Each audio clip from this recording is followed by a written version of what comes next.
Hello, Jason Pathompson here with Indigo Stone. Also, Tina Decker with Indigo Stone. And welcome to the second installment of the Fundamentals of Strengths-Based Leadership.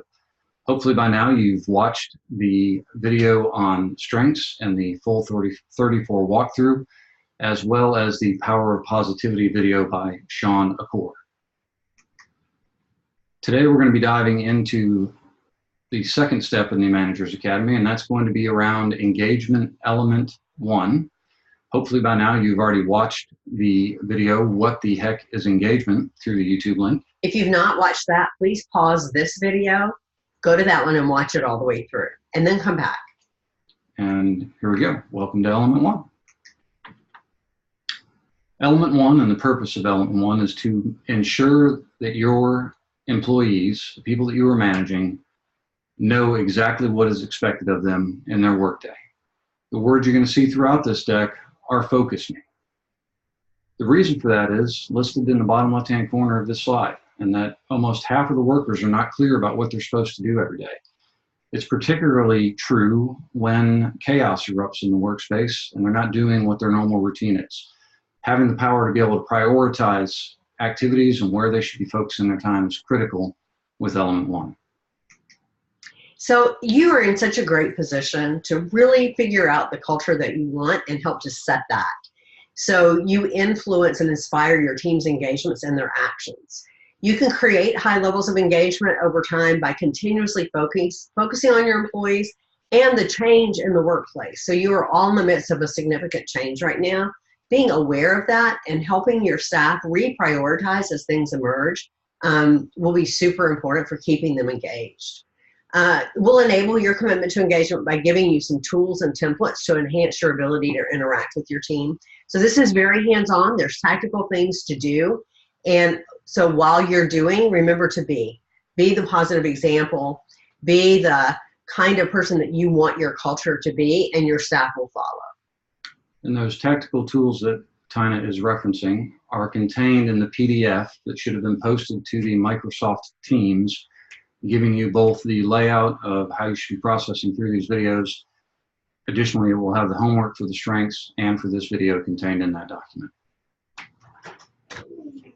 So moving forward with element 1, an employee's expectations are critically important. Having them understand exactly what they need to do is going to help you manage them better.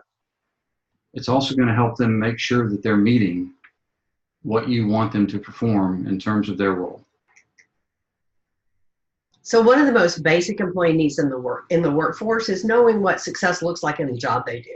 That seems really straightforward, but we know from asking people that as priorities shift and things become unclear or there's change, people don't know exactly what's expected of them.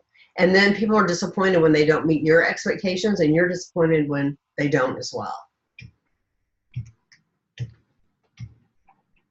So knowing what is expected of them at work seems simple, but it's really not. Once we get past the basic job description and the first couple of weeks in the workspace where the employees are just kind of getting into the groove of their new role, having continued role clarity is critically important.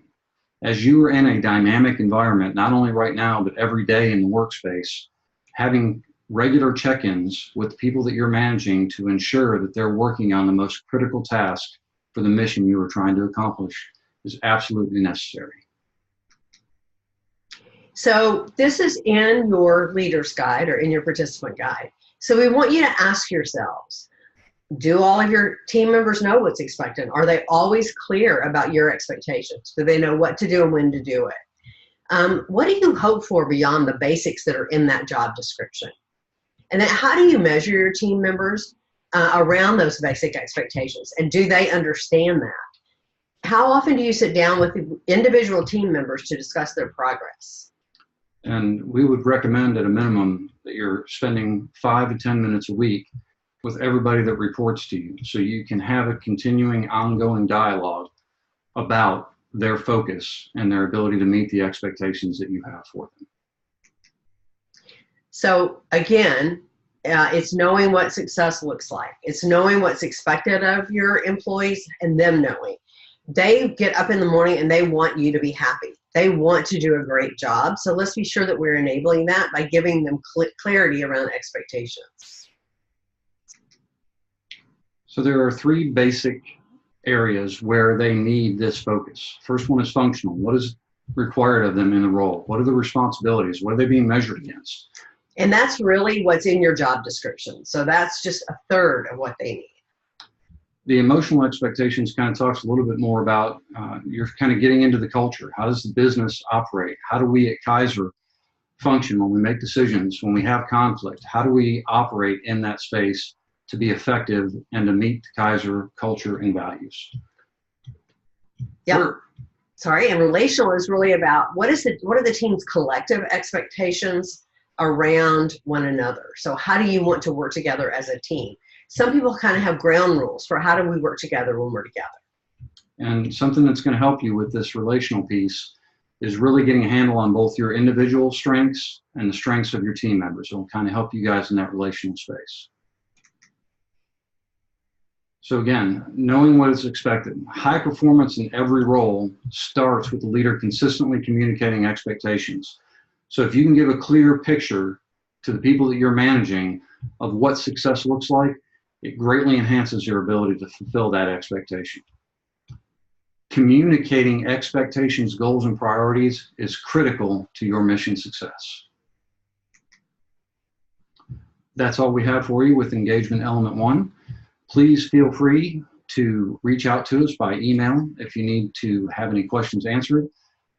Dive right into that homework. Start incorporating the recommendations and the questions that are asked of you in that homework into your daily routine so you can begin to gain power around element 1. So the reason that we're only giving you one element at a time is that we really want you to have time to work on that specific element, to change some behaviors and build them into habits, so you can just add to as we come to you with the rest of the elements. And you can expect one element a month for the next 12 months, and we'll look forward to delivering this. Bye. Have a great day.